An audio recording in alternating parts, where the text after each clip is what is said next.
তো এটা ভুলে যেও না, ও আমাদেরই মধ্যে একজন, এই গ্রামের বাসিন্দা। ওর মৃত্যুতে তুমি এত আনন্দিত হচ্ছ, এটা ঠিক নয়। হে ঈশ্বর, আমাকে এই ঘটনার কথা নন্দমশাই আর যশোদা দেবীকে জানাতে হবে। যাই।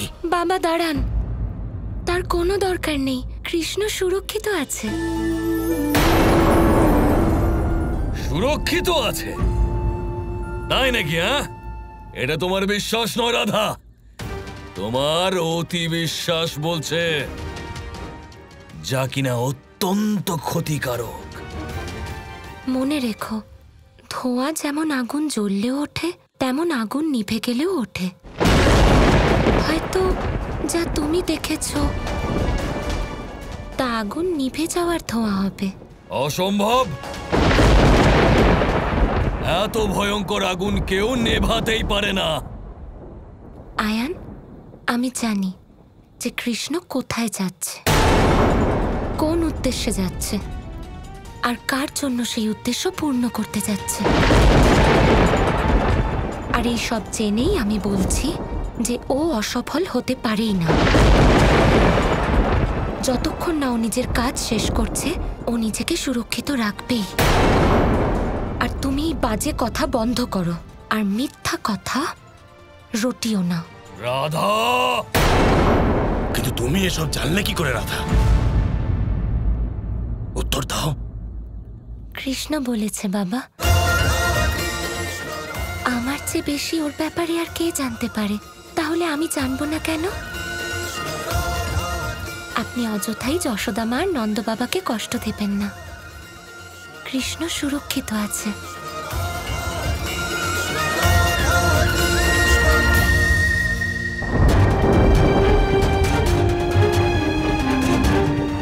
কানাই, এই আগুন তো বেড়েই চলেছে। এই ভয়ঙ্কর আর বিধ্বংসী আগুন নেভানোর জন্য তো শুধুমাত্র আমাদের সমুদ্রের জল ছাড়া আর কোনো উপায় নেই। আর সমুদ্র তো এখান থেকে অনেক দূরে রয়েছে, আমাদের কাছে এত বেশি সময় নেই। আর আমরা যদি সমুদ্র পর্যন্ত পৌঁছেও যাই, তাহলে এত পরিমাণে জল আমরা ওখান থেকে আনবো কি করে কানাই? যদি আমরা সমুদ্রের কাছে না যেতে পারি তাতে কি হয়েছে? সমুদ্র তো এখানে আসতেই পারে।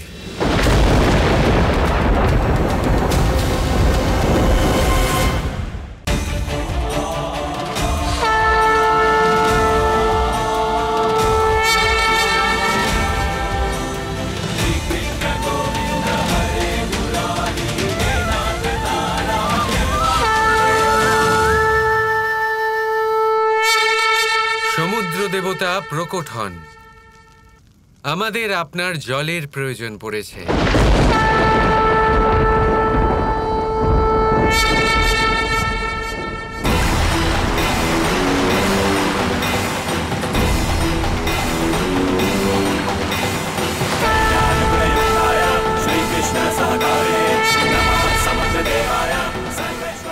যথাজ্ঞা শ্রীকৃষ্ণ।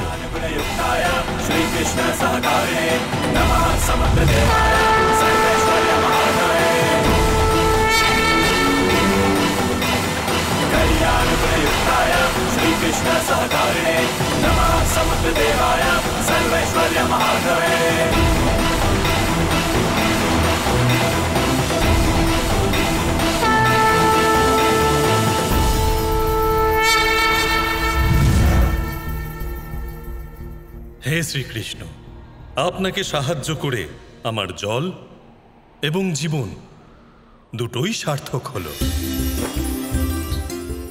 এখন আমি আপনার আর কোন সাহায্য করতে পারি প্রভু? এক দৈব নির্মাণ করতে চাই, এমন এক নির্মাণ যা হবে ধর্মের স্থান, যা হবে ধর্মের ভূমি। আর তার জন্য এমন এক স্থানের প্রয়োজন আছে যা ব্রহ্মাণ্ডে আর কোথাও নেই। আপনি আমাদের সাহায্য করতে পারেন সমুদ্রদেব, কারণ এই স্থান সমুদ্রের গভীরেই আমরা পেতে পারি। অবশ্যই শ্রীকৃষ্ণ।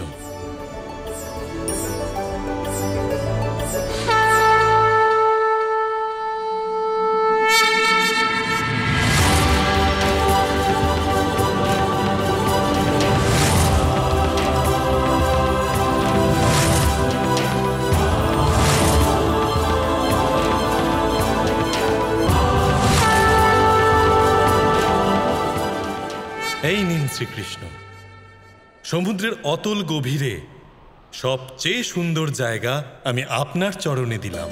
আপনি যখনই চাইবেন এই জায়গা বাইরে উন্মুক্ত হবে। এই স্থান আপনার হলো প্রভু। ধন্যবাদ সমুদ্রদেব। এই অনন্য আর দৈব নির্মাণের পরে এই স্থান দ্বারকা নামে প্রসিদ্ধ হবে। আর এ এক এমন স্থান হবে যা ভবিষ্যতে অনন্তকাল অবধি ধর্মভূমি হয়ে থাকবে। জয় শ্রীকৃষ্ণ।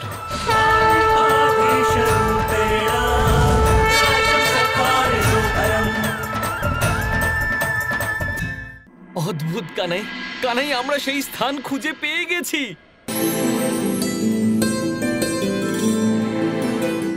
কিন্তু এই মুহূর্তে আমাদের এখান থেকে চলে যাওয়া উচিত কানাই, নয়তো এই সৈন্যরা আবার জেগে উঠবে আর আমাদের উপর আক্রমণ করবে। চলো যাই। না দাদা, আমার এখানে আসার উদ্দেশ্যই এটা, প্রেমের দ্বারা আসন্ন পরিবর্তনকে সার্থক করা।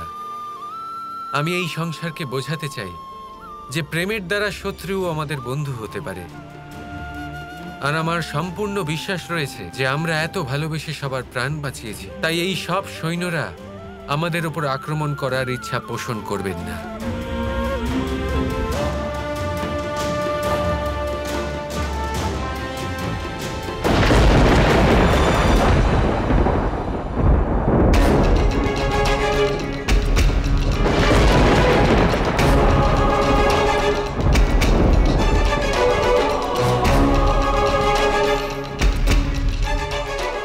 কৃষ্ণ, আমরা এখানে আপনাকে মারার জন্য এসেছিলাম, কিন্তু যখন আমরা দেখলাম যে আমরা মরতে চলেছিলাম তখন আপনি আমাদের বাঁচালেন।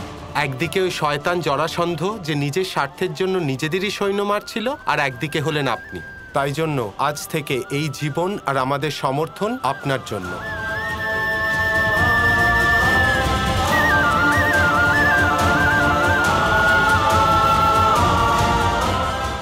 অসাধারণ কানাই, বিশ্বাসই হচ্ছে না।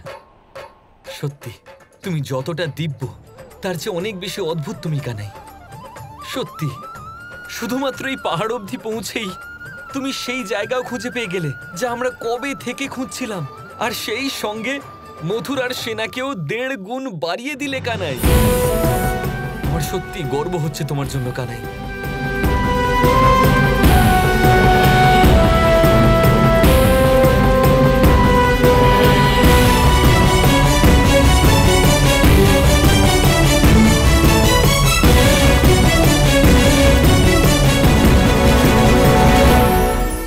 জীবনের এই পথে এগোতে এগোতে আমরা কোথাও থেমে যাই। আমরা জানি না কেন। আমরা চেষ্টা করি যেন আমরা সামনে এগোতে পারি, কিন্তু এরকম হয় না। কি কারণ হতে পারে এর? আসুন আমি আপনাকে বোঝাই।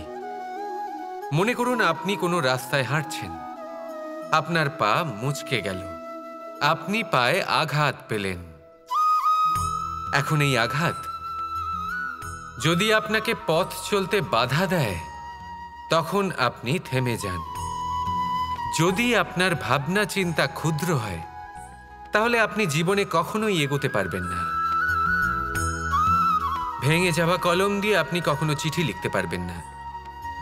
ঠিক সেইভাবেই যদি আপনার মনে অন্যের জন্য হিংসা থাকে তাহলে আপনি আপনার নিজের ভাগ্য লিখতেই পারবেন না।